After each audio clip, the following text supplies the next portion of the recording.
Hi all. இன்னைக்கு நம்ம என்ன பார்க்க போறோம்னா லாந்தனைட்ஸ் and actinides F block elements பத்தி பார்க்க போறோம். ஸோ ஃபர்ஸ்ட் இன்னைக்கு நான் லாந்தனைட்ஸ் பத்தி அதோட ப்ராப்பர்ட்டிஸ் அதோட கொஸ்டின்ஸ் டிஸ்கஸ் பண்ணிட்டு நம்ம ஆக்டினாய்ட்ஸ்க்கு போகலாம். ஓகே, ஸோ ஃபர்ஸ்ட் என்ன பண்ணணும் அப்படின்னா நம்ம வந்து இந்த ஆர்டரை வந்து ஞாபகம் வச்சுக்கணும். ஸோ இந்த ஆர்டர் எப்படி நான் ஞாபகம் வச்சுக்கிறதுனா அது ஒரு ட்ரிக்கு சொல்லித்தரேன் பாருங்க. So loony chemistry professor needs partner seeking educated graduate to develop hazardous experiment testing young lab assistant. அதாவது எல் அப்படிங்கிறது lanthanum, okay, cerium and praseodymium, neodymium, promethium, samarium, europium, gadolinium, terbium, dysprosium, holmium and erbium. So இங்க கொடுத்துருக்க பாருங்க simple erbium, terbium, ytterbium, lutetium. சரியா? So இந்த ட்ரிக்கை நீங்க ஞாபகம் வச்சுட்டீங்கன்னா நீங்க என்ன பண்ணலாம்னா இந்த ஆர்டரை வரிசையா எழுதிடலாம். சரிங்களா? நான் உங்களுக்கு இப்போ ஹாரிசாண்டல்ல வச்சிருக்கேன். ஸோ போர்ட்ரேட்ல வச்சு நான் காட்டுறேன், நீங்க ஸ்கிரீன்ஷாட் எடுத்துக்கோங்க. ஸோ இந்த லாந்தனைட்ஸ் கொஸ்டின்ஸை சால்வ் பண்றதுக்கு இந்த நோட்ஸே போதுமானது. சரிங்களா? ஸோ ஃபர்ஸ்ட் இதை ஞாபகம் வச்சுக்கோங்க, இந்த ஆர்டர் ஞாபகம் வச்சுக்கோங்க. இந்த ஆர்டர் எழுதிட்டீங்கன்னா பக்கத்துல நீங்க அட்டாமிக் நம்பர் போட்டுக்கலாம். 57, 58, 59, 57ல இருந்து 71 வரைக்கும் நீங்க அட்டாமிக் நம்பர் வரிசையா போட்டுக்கீங்க. சரிங்களா? ஸோ இந்த ஆர்டர் கரெக்டா எழுதணும். எழுதிட்டீங்கன்னா எலக்ட்ரானிக் கான்ஃபிகரேஷன் எப்படி எழுதுறதுன்னு சொல்லித்தரேன் பாருங்க. இது 4F. லாந்தனாய்ட்ஸ் எல்லாமே 4F வரும். ஆக்டினாய்ட்ஸ் பார்த்தீங்க அப்படின்னா 5F வரும். சரிங்களா? ஸோ 4F, 5D, 6S இதுதான் அவுட்டர் எலக்ட்ரானிக் கான்ஃபிகரேஷன். சரிங்களா? இதுக்கு முன்னாடி ஜெனான் வந்துடும். ஜெனானோட கான்ஃபிகரேஷன் ஃபாலோ பண்ணிட்டு 4Fல எலக்ட்ரான்ஸ் நிரம்பும், 5Dல நிரம்பும், 6Sல நிரம்பும். சரிங்களா? ஸோ எப்படின்றத பார்க்கலாம். ஃபர்ஸ்ட் லாந்தனம் இல்லையா? ஸோ 0 போட்டுக்கோங்க. எஃப்க்கு நான் சொல்றேன், 0 போட்டுக்கோங்க. அடுத்து வரிசையா 2, 3, 4, 5, 6, 7 2 டைம்ஸ் போடணும். சரிங்களா? 7 2 டைம்ஸ் போட்டுட்டீங்க அப்படின்னா 7 வருது. அடுத்து 7 போடணும். அதுக்கப்புறம் 8 போடக்கூடாது. 9, 10, 11, 12, 13, 14 முடியுது இல்லையா? அடுத்தும் 14 தான் போடணும். சரிங்களா? ஏன் அப்படி கடைசியில 14 போட்டோம்னா எஃப் பிளாக்ல எவ்வளோ எலக்ட்ரான்ஸ் தான் நிரப்ப முடியும்? 14 தான் மேக்சிமம் நிரப்ப முடியும். ஸோ அதனாலதான் 14 இங்க ரெப்படேட்டிவா இங்க வருது. ஸோ இங்க ஸ்டெபிலிட்டிக்காக ரெப்படேட்டிவா வருது. ஏன்னா எஃப்ல மொத்தம் 14 எலக்ட்ரான்ஸ் நிரப்ப முடியுது அப்படின்னா இங்க எழுதுறேன் பாருங்க. ஸோ எஃப்ல 14 எலக்ட்ரான்ஸ் நிரப்ப முடியுதுன்னா இதோட ஹாஃப் என்னது 7. கரெக்டா? அப்ப இதுவும் ஸ்டேபிள், இதுவும் ஸ்டேபிள். ஸோ அதுக்காக தான் நம்ம என்ன பண்றோம்னா இங்க இந்த மாதிரி 7 2 தடவை பார்க்குறோம். சரிங்களா? ஸோ அது டி பாருங்க. டி எங்கெல்லாம் வரும்னா லாந்தனமுக்கு 1 வரும். அதுக்கப்புறம் மிடில் இருக்க இந்த கெடலோனியமுக்கு 1 வரும். அதுக்கப்புறம் கடைசியா இருக்க லுட்டீடியமுக்கு 1 வரும். சரிங்களா? ஸோ இது எல்லாத்துக்குமே மிச்சம் எல்லாத்துக்குமே 0ன்னு வரும். இந்த 3த்துக்கு மட்டும்தான் 1ன்னு வரும். அடுத்து எஸ் பாருங்க, எல்லாத்துலயுமே 2. கண்ணை மூடிட்டு நீங்க எல்லாத்துலயுமே 2 போடலாம். சரிங்களா? ஸோ எலக்ட்ரான்ஸ் ரிமூவ் ஆகும்போது ஃபர்ஸ்ட் இதுல ரிமூவ் ஆகும், எஸ்ல இருந்து ரிமூவ் ஆகும், அதுக்கப்புறம் டில இருந்து ரிமூவ் ஆகும், அதுக்கப்புறம் தான் எஃப்ல இருந்து ரிமூவ் பண்ணணும். சரி, இந்த ஆர்டர் ஞாபகம் வச்சுக்கோங்க. ஸோ +3 கான்ஃபிகரேஷன் எஸ்பெஷலா நான் எதுக்கு கொடுத்துருக்கேன் அப்படின்னா +3 most common oxidation state. So இந்த லாந்தனம் எல்லாருக்குமே +3 ஆக்சிடேஷன் ஸ்டேட் காமனான ஒரு ஆக்சிடேஷன் ஸ்டேட். ஸோ அப்ப +3னா 3 எலக்ட்ரான் ரிமூவ் பண்ணும், 2 எலக்ட்ரான் ரிமூவ் பண்ணுங்க, 1 எலக்ட்ரான் ரிமூவ் பண்ணுங்க, அப்ப F0ன்னு வரும். சரிங்களா? இந்த இடத்துல பாருங்க 3 எலக்ட்ரான் தான் ரிமூவ் பண்ணணும். இதுல 2 போயிருமா, இதுல 1 போயிரும், மிச்சம் F1 இருக்கும். சரிங்களா? நான் என்ன சொல்லிருக்கேன், இந்த ஆர்டர்ல தான் ரிமூவ் பண்ணணும். எஸ்ல ரிமூவ் பண்ணணும், டில ரிமூவ் பண்ணணும், அப்புறம் எஃப்ல ரிமூவ் பண்ணிட்டீங்க. மிச்சம் எஃப்ல எவ்வளவு இருக்கு அப்படிங்கறத நான் லிஸ்ட் டவுன் பண்ணிருக்கேன். ஸோ F0ல இருந்து ஆரம்பிச்சு 1 2 3 4 5 6 7 8 கண்டினியூஸா போயிட்டே தான் இருக்கும். எங்கேயுமே எந்த ஒரு கிடையாது. அந்த ஃப்ளோ அப்படியே இருக்கும். சரிங்களா? அந்த டிஸ்கிரிப்ஷன் எதுவுமே இருக்காது. ஓகே, ஸோ இது உங்களுக்கு தெரிஞ்சிருக்கும்னு நினைக்கிறேன். இந்த டேபிள் ஞாபகம் வச்சுக்கோங்க. ஸோ இந்த டேபிளை ஞாபகம் வச்சுக்கிறது தான் இந்த ட்ரிக்கு. இது இந்த நிமோடிக் அப்படின்னு சொல்லுவாங்க. ஸோ இதை ஞாபகம் வச்சுட்டீங்கன்னா, இந்த சென்டென்ஸ் ஞாபகம் வச்சுட்டீங்கன்னா வரிசையா அந்த ஆர்டர்ல நீங்க எழுதிடலாம். சரிங்களா? ஓகே, அடுத்து பாருங்க +3 ஆக்சிடேஷன் ஸ்டேட் தான் காமன் ஆக்சிடேஷன் ஸ்டேட் அப்படின்னு உங்களுக்கு இங்க சென்டென்ஸா கொடுத்துருக்கேன்.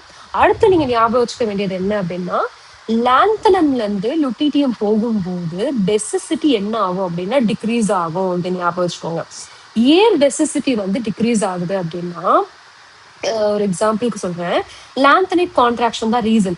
ஸோ நீங்க லெஃப்ட்ல இருந்து ரைட்டுக்கு போறீங்க அப்படின்னா எலிமெண்ட்ஸ் என்ன ஆகும்னா சைஸ் டிக்ரீஸ் ஆகும்.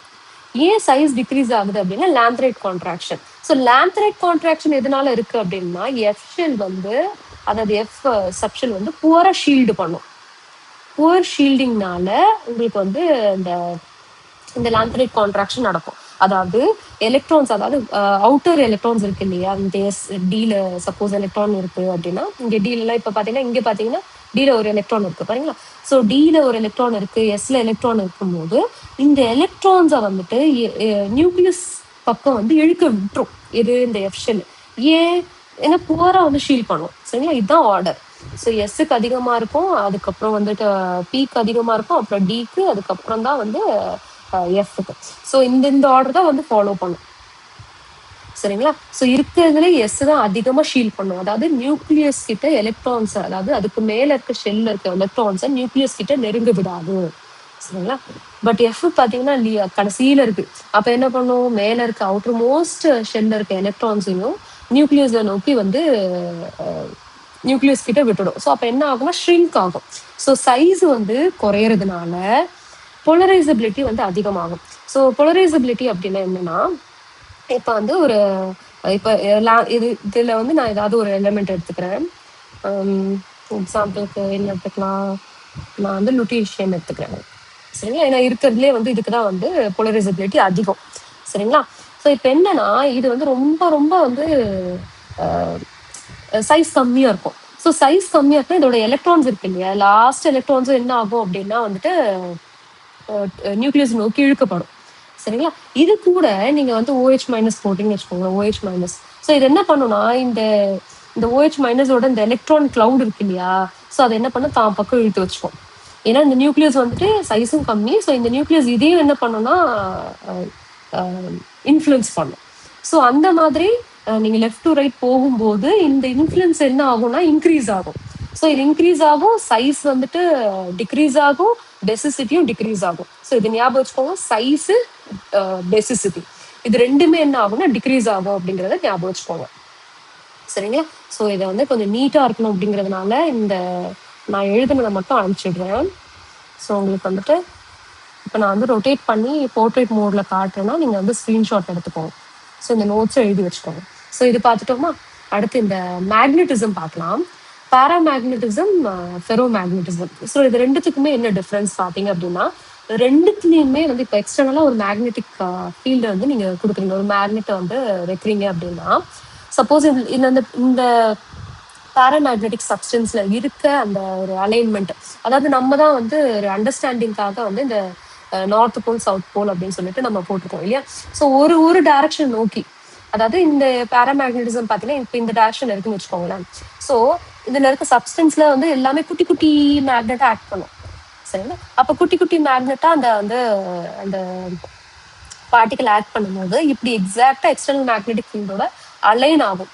பாராமேக்னெட்டிசமும் அலைன் ஆகும், ஃபெரோ மேக்னெட்டிசமும் அலைன் ஆகும். சரிங்களா. ரெண்டுமே வந்து அலைன் ஆகும், இந்த மாதிரி தான் அலைன் ஆகும். ஓகே. ஸோ பட் இதுல என்ன அப்படின்னா, இதுக்கு என்ன மேஜர் டிஃபரன்ஸ் பார்த்தீங்க அப்படின்னா, இதை வந்து எக்ஸ்டர்னல் மேக்னெட்டிக் ஃபீல்ட் வச்சா மட்டும்தான் வந்து பாராமேக்னெட்டிசம் வந்து இந்த மாதிரி ஒரு பிஹேவியர் வந்து ஷோ பண்ணும். பட் ஃபெரோ மேக்னெட்டிசம் தானாவே அலைன் ஆகும் இந்த மாதிரி. சரிங்களா. இந்த மாதிரி அலைன்மெண்ட் இருக்காது ப்ரீவியஸா. எதுக்கு பாராமேக்னெட்டிசம்க்கு இந்த மாதிரி இருக்கும். சரிங்களா, எல்லா டைரக்ஷன்லயும் இருக்கும். ஸோ இதுதான் எக்ஸ்டர்னல் மேக்னெட்டிக் ஃபீல்டு வச்சிங்கன்னா இந்த மாதிரி அலைன் ஆயிரும் எதுல, பாராமேக்னெட்டிசம்ல. பட் ஃபெரோ மேக்னெட்டிசம்ல இன்டர்னலாவே வந்து அலைன் ஆகக்கூடிய கெப்பாசிட்டி வந்து இருக்கு. சரிங்களா. அதுதான் பாராமேக்னெட்டிசம் ஃபெரோ மேக்னெட்டிசம்னால டிஃபரன்ஸ். ஏன் அந்த மாதிரி வந்து இன்டர்னலாவே அலைன் ஆகுது ஃபெரோ மேக்னெட்டிசம் பார்த்தீங்கன்னா, அதோட exchange forces. So exchange forces எப்படி இருக்கும் அப்படின்னா, இதுல எக்ஸ்சேஞ்ச் ஃபோர்ஸஸ் அதிகமா இருக்கும் இன்டர்னலா. ஸோ அது குவாண்டம் மெக்கானிக்கலா சொல்லுவாங்க எக்ஸ்சேஞ்ச் ஃபோர்ஸ் அதிகமா இருக்கும் அப்படின்னு சொல்லிட்டு. ஸோ அதனாலே என்ன ஆயிடும்னா ஃபெரோ மேக்னெட்டிசம் வந்து இன்டர்னலாவே வந்து அலைன் ஆயிடும், எக்ஸ்டர்னல் மேக்னெட்டிக் ஃபீல்ட் வைக்கலனாலும். சரிங்களா. ஸோ இந்த இது வந்து உங்களுக்கு தெரிஞ்சா போதும், இந்த பார்ட்ஸ் மட்டும் வந்து தெரிஞ்சா போதும் பின்னாடி அடுத்த வர கொஸ்டினை சால்வ் பண்றதுக்கு. ஓகே, நான் உங்களுக்கு வந்து இந்த போர்ட்ரேட் மோட்ல காமிச்சிருக்கேன். குயிக்கா நீங்க வந்து ஸ்கிரீன்ஷாட் எடுத்துக்கோங்க, இந்த நோட்ஸ் அப்படியே எழுதி வச்சுக்கோங்க நோட்ல. ஓகேவா. ஓகே. ஸோ ஃபர்ஸ்ட் கொஸ்டின் என்னன்னு பார்ப்போம்.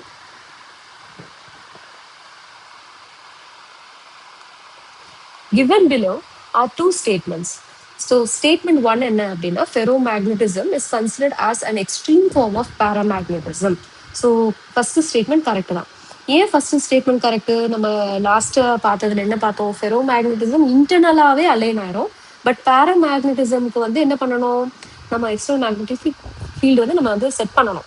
பட் ரெண்டுமே அலைன் ஆகுறது எல்லாம் எப்படி அலைன் ஆகும் அப்படின்னா ஒரே டைரக்ஷன். சப்போஸ் இதான் டைரக்ஷன் ஆஃப் மேக்னெட்டிக் ஃபீல்ட்னா பாராமேக்னட்டிசம்க்கு வந்துட்டு எல்லாமே வந்து வேற வேற மாதிரி இருக்கும்.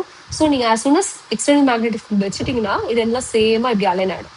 அதாவது எந்த direction external magnetic field align ஆயிருக்கோ அதே டைரக்ஷன்ல இருக்கோ அதே டைரக்ஷன் இது வந்து அலைன் ஆயிரும்.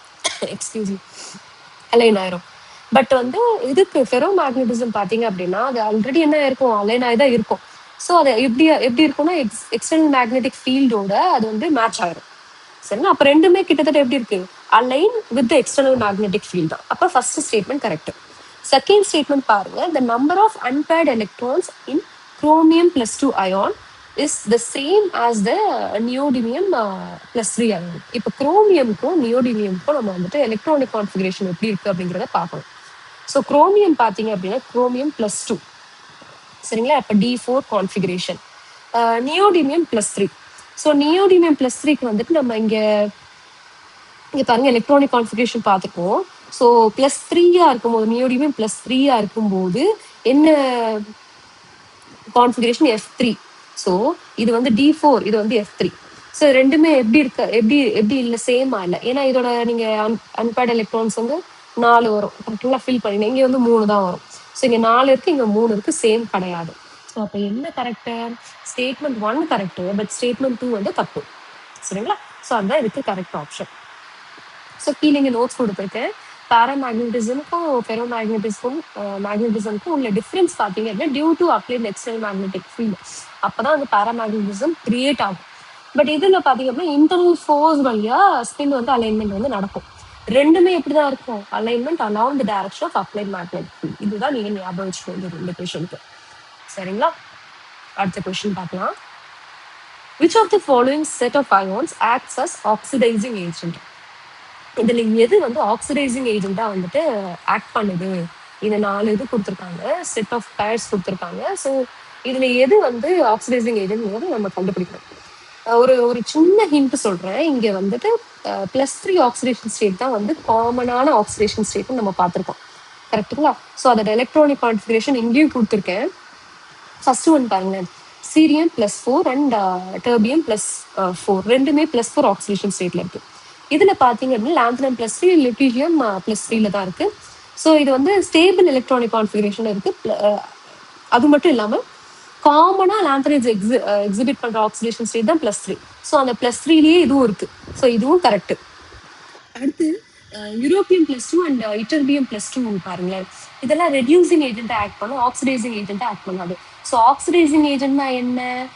அதனால இன்னொரு ஸ்பீஷீஸ் வந்து எலக்ட்ரான் கிட்ட இருக்க எலக்ட்ரானை வந்துட்டு இன்னொரு ஸ்பீஷீஸ் ஆக்சிடைஸ் பண்ணிட்டு, ஓகே, ஆக்சிடைஸ் பண்ணதுன்னா அந்த அந்த ஸ்பீஷீஸ் வந்து எலக்ட்ரானை லூஸ் பண்ணும், அந்த எலக்ட்ரானை தாங்கிட்ட வந்து எடுத்துக்கும். ஸோ அதுதான் வந்து ஆக்சிடைசிங் ஏஜென்ட்டோட வேலை. ரெடியூசிங் ஏஜென்ட் அப்படின்னா என்ன? அடுத்த ஸ்பீஷீஸை வந்து தாங்கிட்ட இருக்க எலக்ட்ரான்ஸை கொடுத்துட்டு தன்னைத்தானே அதை ரெடியூஸ் பண்ணிக்கிறது.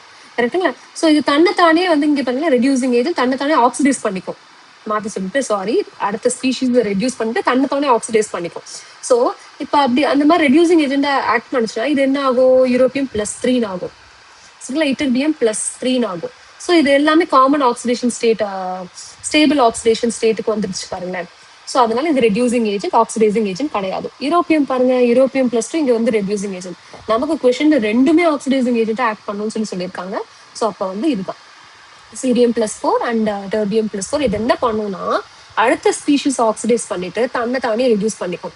ரெடியூஸ் பண்ணிச்சுன்னா சீரியம் +3 ஆகும், டெர்பியம் +3 ஆகும். சரிங்களா? ஸோ இந்த கொஸ்டினுக்கு இதுதான் ஆன்சர். ஆப்ஷன் ஏ தான் கரெக்ட் ஆன்சர். ஓகே, அடுத்த கொஸ்டின் பார்க்கலாம். The UV visible absorption bands in the spectra of lanthanide ions are X, probably because of the excitation of electrons involving Y. The X and Y respectively are. Okay, so இது வந்து ஒரு experimental part, spectroscopic part. So நம்ம சப்ஸ்டன்ஸை பற்றி படிக்கணும் அப்படின்னா நிறைய spectroscopical methods use பண்ணுவாங்க. One of the spectroscopic methods தான் வந்து இந்த யூவி விசிபிள் அப்சார்ப்ஷன். சரிங்களா? இப்போ ரொம்ப டீட்டெயிலாக போக வேண்டாம், பட் இதில் வந்து இது கொடுத்துருக்கிறதுக்கு என்ன மீனிங் அப்படிங்கிறத வந்து பார்க்கலாம். ஏன்னா இந்த டைப் ஆஃப் கொஸ்டின்ஸ்க்கு இவ்வளோ தெரிஞ்சால் மட்டும் போதும். இது பாருங்க, நான் உங்களுக்கு இந்த கிராஃப் வந்து காமிச்சிருக்கேன். ஸோ இந்த இது பாருங்க, இந்த கர்வ் வந்து நேரோவா இருக்கு. நேரோவா அப்படின்னா ஷார்ப்பா இருக்கு. பட் இந்த கர்வ் பார்த்தீங்க அப்படின்னா ப்ராடா இருக்கு. ஸோ இது யாருக்கு அப்படின்னா இது வந்து எஃப் பிளாக் எலிமெண்ட்ஸ்க்கு. இது யாருக்கு அப்படின்னா டி பிளாக் எலிமெண்ட்ஸ்க்கு இப்படிதான் இருக்கும். ஏன் வந்து இதுக்கு ஷார்ப்பா இருக்கு, இதுக்கு வந்து ப்ராடா இருக்கு அப்படின்னா இதுல வந்துட்டு எஃப் வந்துட்டு உள்ள இருக்கு. அதாவது எஃப்க்கு அப்புறம் டி இருக்கு, அதுக்கப்புறம் எஸ் இருக்கு. அப்போ வந்து இது வந்து இன்னர் ஷெல்லா. ஸோ இந்த இன்னர் ஷெல் வந்துட்டு என்ன ஆகாது அப்படின்னா பாண்டிங்ல இன்வால்வ் ஆகாது. எப்பவுமே சின்ன கிளாஸ்லயே நீங்க படிச்சிருப்பீங்க, அவுட்டர் அதாவது அவுட்டர் மோஸ்ட்ல இருக்கிறதா வந்து எதுல இன்வால்வ் ஆகும், பாண்டிங்ல இன்வால்வ் ஆகும். அதுல இருக்க எலக்ட்ரான்ஸ் தான், அவுட்டர் மோஸ்ட் எலக்ட்ரான்ஸ் தான் பாண்டிங்ல வந்து இன்வால்வ் ஆகும். கரெக்டுங்களா? ஸோ இவங்க எதுல இன்வால்வ் ஆக மாட்டாங்க, பாண்டிங்ல இன்வால்வ் ஆக மாட்டாங்க. ஸோ பாண்டிங்ல இன்வால்வ் ஆகாத போது இதோட பாண்ட் ஆகிறதுக்கு ஒருத்தர் இருப்பாங்க. ஸோ அவங்க வந்து இவங்களை இன்ஃப்ளூயன்ஸ் பண்ண மாட்டாங்க. ஸோ இன்ஃப்ளூயன்ஸ் பண்ணலைன்னா அவங்களுக்கு ஷார்ப்பா கிடைக்கும். சப்போஸ் இன்ஃப்ளூயன்ஸ் ஆச்சு அப்படின்னா இந்த மாதிரி ப்ராடா மாறிடும். டி பிளாக்ல பாத்தீங்க அப்படின்னா நீங்க வந்து இந்த இதெல்லாம் படிச்சிருப்பீங்க, காம்ப்ளெக்ஸ் ஃபார்மேஷன் அப்படிலாம் படிச்சிருப்பீங்க இல்லையா? நம்ம கூட இந்த மாதிரி ஒரு எக்ஸாம்பிள் ஏதோ பார்த்தோம் கொஸ்டின் சால்வ் பண்ணும்போது. இதுல பாத்தீங்க அப்படின்னா இதோட டி எலக்ட்ரான்ஸ் தான் என்ன பண்ணிருக்கும், இந்த டி ஆர்பிட்டால்ஸ் என்ன பண்ணிருக்கும், இந்த லிகண்டோட இன்ட்ராக்ஷன் போயிருக்கும். ஸோ இந்த மாதிரி இன்ட்ராக்ஷன் போச்சுனாலே லிகண்ட்ல இருக்க அந்த ஒரு எலக்ட்ரான் கிளவுட் இருக்கு இல்லையா, ஸோ அது என்ன பண்ணும் அப்படின்னா அந்த லிகண்டோட சார்ஜஸ் வந்துட்டு டியை வந்து இன்ஃப்ளூயன்ஸ் பண்ணும்.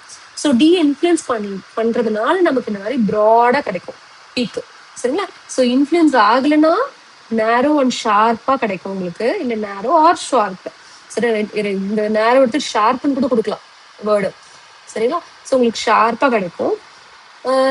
இன்ட்ராக்ஷன் இருந்துச்சு அப்படின்னா, அதாவது இந்த டி ஆர்பிட்டால்ஸ் எல்லாமே என்ன பண்ணும் அப்படின்னா எலக்ட்ரான்ஸை வந்துட்டு கொடுக்கும், அதாவது இந்த லிகண்ட் ஃபார்மேஷனுக்கு. ஓகே, ஸோ அந்த மாதிரி கொடுக்கும்போது என்ன ஆகும் அப்படின்னா உங்களுக்கு ப்ராட் பீக் கிடைக்கும். சரிங்களா? ஸோ இது ஞாபகம் வச்சுக்கோங்க. ஸோ எலக்ட்ரான்ஸ் எதுவும் இன்வால்வ் ஆகல, அவுட்டர் மோஸ்ட் ஷெல்ல இருந்து எலக்ட்ரான்ஸ் வந்துட்டு அப்படி சொல்ல முடியாது, எஃப் வந்து உள்ள இருக்கிறதுனால இன்வால்வ் ஆகல. பட் டியை பொறுத்த வரைக்கும் வேற வழி இல்லை இல்லையா? ஸோ டிக்கு அப்புறம் எஸ். ஸோ எஸ்ல எலக்ட்ரான்ஸ் போயிடுச்சுன்னா அடுத்து டி தான். சரிங்களா? ஸோ இது வந்து இன்வால்வ் ஆகும், பாண்டிங்ல இன்வால்வ் ஆகும். ஸோ பாண்டிங்ல இன்வால்வ் ஆகுறதுனால உங்களுக்கு ப்ராடா வந்து பீக் கிடைக்கும். சரிங்களா? ஸோ இந்த கொஸ்டின் உங்களுக்கு புரிஞ்சிருக்கும்னு நினைக்கிறேன். அடுத்து பார்க்கலாம். The pair of lanthanide ions which are diamagnetic. அதாவது உங்களுக்கு 4 பேர்ஸ் கொடுத்துருக்காங்க. ஸோ இதுல வந்து எது வந்து டயாமேக்னெட்டிக், எந்த பேர் வந்து டயாமேக்னெட்டிக், ரெண்டுமே டயாமேக்னெட்டிக்கா இருக்கும். ஸோ உங்களுக்கு வந்து இந்த இது டேபிள் தெரிஞ்சு வச்சிருந்தாலே போதும். ஸோ இந்த டேபிள் வந்து குயிக்கா எழுத பாத்துருங்க. ஸோ எழுதிட்டீங்கன்னா உங்களுக்கு வந்து எதுல வந்து டயாமேக்னெட்டிக் அப்படின்றத ஈஸியா கண்டுபிடிச்சிடலாம். எதுல இருக்கும் அப்படின்னா சீரியம் +4 வந்து டயாமேக்னெட்டிக்கா இருக்கும். பாருங்க, இங்க பாருங்க 2 எலக்ட்ரானா, இதுலயும் 2 எலக்ட்ரானா. ஸோ இந்த 2 எலக்ட்ரான் போச்சுன்னா F0 ஆயிருமா? ஸோ எதுவுமே இல்லைன்னா, அதாவது 0 எலக்ட்ரான் இருந்தாலும் அது டயாமேக்னெட்டிக் தான். அது ஞாபகம் வச்சுக்கோங்க. 0 எலக்ட்ரான்ஸ் இருந்தாலும் அது டயாமேக்னெட்டிக். ஃபுல் எலக்ட்ரான்ஸ், அதாவது 14 எலக்ட்ரான்ஸ் இருந்தாலும் அது டயாமேக்னெட்டிக் தான். ஏன்னா எல்லாமே பேர் ஆயிரும். கரெக்டுங்களா? ஸோ இந்த சீரியம் +4 பாருங்க, இதுல 2 எலக்ட்ரான், இந்த 2 எலக்ட்ரான் போயிடுச்சுன்னா என்ன ஆயிரும், உங்களுக்கு F0 ஆயிரும். ஸோ அதனால இது என்ன டயாமேக்னெட்டிக். இட்டர்பியம் பாருங்க, இட்டர்பியம் +2. ஸோ இந்த எலக்ட்ரான் போயிடுச்சுன்னா 14 எலக்ட்ரான்ஸ் இருக்கும். சரிங்களா? F14 இருந்துச்சுன்னா அதுவும் டயாமேக்னெட்டிக். கரெக்டுங்களா? மிச்சம் எல்லா ஆப்ஷனும் பாருங்க, சீரியம் +3ல இருக்கும்போது இதுல 2 எலக்ட்ரான், இந்த 1 எலக்ட்ரான் போயிட்டு F1ல இருக்கும், இது F7ல இருக்கும் கான்ஃபிகரேஷன். ஸோ இது எல்லாமே கார்லேட் பண்ணி பாருங்க, இந்த டேபிளோட கார்லேட் பண்ணி பாருங்க. கெட்லோனியம் +3ல இருக்கும், இட்டர்பியம் +3ல இருக்கும்போது F6ல இருக்கும், இது F7ல இருக்கும். இதுலயும் அன்பேர்ட் எலக்ட்ரான்ஸ் இருக்கும், இதுலயும் அன்பேர்ட் எலக்ட்ரான்ஸ், இதுலயும் அன்பேர்ட் எலக்ட்ரான்ஸ் இருக்கும். அன்பேர்ட் எலக்ட்ரான்ஸ் இருந்துச்சு அப்படின்னா, அன்பேர்ட் எலக்ட்ரான்ஸ் எழுதுறேன் பாருங்க, எலக்ட்ரான்ஸ் இருந்துச்சுன்னா அது வந்து பாராமேக்னெட்டிக். எலக்ட்ரான்ஸ் எல்லாம் பேர்டா இருந்துச்சு அப்படின்னா அது வந்து டயாமேக்னெட்டிக். சரிங்களா? அது ஞாபகம் வச்சுக்கோங்க. ஓகே, ஸோ அடுத்த கொஸ்டின் பார்க்கலாம். Gadolinium has a low value of third ionization enthalpy because of.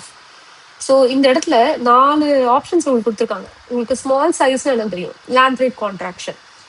High electronegativity அப்படின்னா, எலக்ட்ரோ நெகட்டிவிட்டினா ability to attract electron cloud towards itself இல்லையா, இன் அயானிக் ஸ்டேட், அது உங்களுக்கு தெரியும்.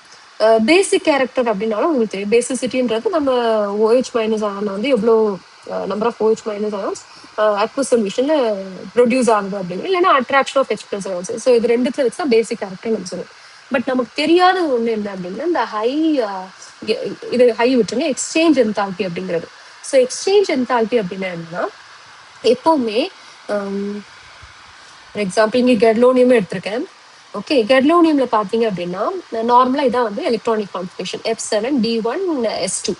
சரிங்களா? இப்போ வந்து கெட்லோனியம் +2 இருக்கு அப்படின்னா என்ன ஆகும்னா, இந்த 2 எலக்ட்ரான் போயிடும், Dல வந்து ஒரு எலக்ட்ரான் இருக்கும்.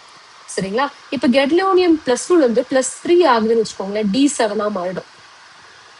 கரெக்டுங்களா? ஸோ இந்த மாதிரி வந்து அன்பேடா ஸ்டேபிளா இருக்கிற சுச்சுவேஷன்ல என்ன ஆகும்னா, அதாவது D7 இல்ல D மோஸ்ட்லி, அதாவது electrons with maximum number of unpaired electrons, shells with maximum number of unpaired electrons. இப்போ D6 D7 எடுத்துக்கோங்களேன்.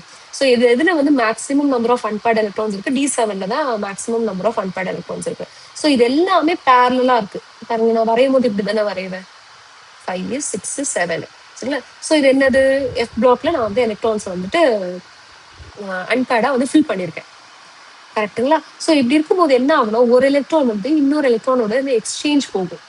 ஸோ எக்ஸ்சேஞ்ச் போகிறனால இது வந்து ஸ்டேபிளா இருக்கு. ஸோ அதுதான் ரீசன். ஸோ இந்த மாதிரி எக்ஸ்சேஞ்ச் போகும். ஸோ அந்த எக்ஸ்சேஞ்ச் போறதுக்கு அது எடுத்துக்கிற எனர்ஜி தான் எக்ஸ்சேஞ்ச் என்தால்பி அப்படின்னு சொல்றோம். சரிங்களா? எந்த அளவுக்கு மேக்ஸிமம் நம்பர் ஆஃப் எக்ஸ்சேஞ்ச் போச்சு அப்படின்னா அது வந்து ஹைலி ஸ்டேபிள். அது நல்லா ஞாபகம் வச்சுக்கோங்க. ஸோ இதை கண்டுபிடிக்க முடியுமானா கண்டுபிடிக்க முடியும். ஸோ இதுதான் formula. So number of exchange நீங்கள் கண்டுபிடிக்கணும் அப்படின்னா n×n-1/2. சரிங்களா? ஸோ இங்கே வந்து 7க்கு ஃபர்ஸ்ட் கண்டுபிடிங்க. 7 -1 உள்ள என்ன ஆயிடும், 6 ஆகும், /2 21. சப்போஸ் F6 மட்டும் இருக்குன்னு வச்சுக்கோங்களேன், 6 × 6 - 1. ஸோ நீங்கள் சால்வ் பண்ணீங்கன்னா 15 தான் வரும். நான் சொல்லியிருக்கேன் இல்லையா? ஸோ அதனால தான் இங்கே கொடுத்துருந்தேன். 6 இருக்கு 7 இருக்குன்னு போது எவ்வளோ நம்பர் ஆஃப் அன்பேர்ட் எலக்ட்ரான்ஸ் இருக்கு, அதோட அலைன்மெண்ட்டும் சேமா இருக்கு. பாருங்க, நான் இப்படி ஒன்று போடல, ஏன்னா அது தப்பு. சரிங்களா? எப்படி போடணும், எல்லாமே எப்படி போடணும், சேம் அலைன்மெண்ட்ல தான் நம்ம வந்து ஃபர்ஸ்ட் ஃபில் பண்ணுவோம். ஸோ அலைன்மெண்ட் சேமா இருக்கும்போது, ஸோ இது ஒன்று என்ன பண்ண எக்ஸ்சேஞ்ச் பண்ணலாம், இல்லை இதுவும் தேர்டு எக்ஸ்சேஞ்ச் பண்ணலாம், இல்லை இதுவும் ஃபோர்த் எக்ஸ்சேஞ்ச் பண்ணலாம். ஸோ இந்த மாதிரி எக்ஸ்சேஞ்ச் போறதுனால அட்டைன் பண்ற அந்த ஒரு ஸ்டெபிலிட்டி, எக்ஸ்ட்ரா ஸ்டெபிலிட்டி தான் வந்துட்டு இதோட எக்ஸ்ட்ரா ஸ்டெபிலிட்டி தான் வந்து நமக்கு வேணும். சரிங்களா? அப்பதான் அதனாலதான் அந்த எலக்ட்ரான்ஸ் வந்து லூஸ் ஆகுது, இல்லை வந்து கெயின் ஆகுது. சரிங்களா? ஸோ இந்த கேஸ்ல பாருங்க, +2 இருக்கும்போது F7D1ல இருக்கு. சரிங்களா? இந்த ஒரு எலக்ட்ரான் வந்து D1ல பாத்தீங்க அப்படின்னா வந்து 5 எலக்ட்ரான்ஸ் வேணும் இந்த மாதிரி ஒரு எக்ஸ்சேஞ்ச் ஸ்டெபிலிட்டி கிடைக்கிறதுக்கு. ஸோ அந்த எலக்ட்ரானை ரிமூவ் பண்ணிட்டா F7 இருக்கும்ல. ஸோ F7 வந்து மேக்ஸிமம் ஸ்டெபிலிட்டி உங்களுக்கு கிடைக்கிறப்பாங்க. ஸோ எக்ஸ்சேஞ்ச் என்தால்பியும் அதிகமா இருக்கும். ஸோ அதனாலதான் நம்ம என்ன சொல்றோம் அப்படின்னா, gadolinium has a low value of third ionization enthalpy. அதாவது தேர்ட் எலக்ட்ரானை கெட்லோனியம்ல இருந்து ரிமூவ் பண்றது ரொம்ப ரொம்ப ஈஸி. ஏன் அப்படின்னா F7 நிக்குது பாருங்க கடைசியில. ஸோ அதனால அதுக்கு வந்து ஹை எக்ஸ்சேஞ்ச் என்தால்பி இருக்கும். ஸோ அதனாலதான் வந்து தேர்ட் அயனைசேஷன் என்தால்பி வந்து ரொம்ப ரொம்ப கம்மி கெட்லோனியம்னு சொல்லி பிடிக்கும். ஓகே, இந்த கொஸ்டின் உங்களுக்கு புரிஞ்சுக்கும்னு நினைக்கிறேன். அடுத்த கொஸ்டின் பார்க்கலாம். which one of the following statement related to lanthanons is incorrect அப்படின்னு சொல்லி கேட்டுக்காங்க.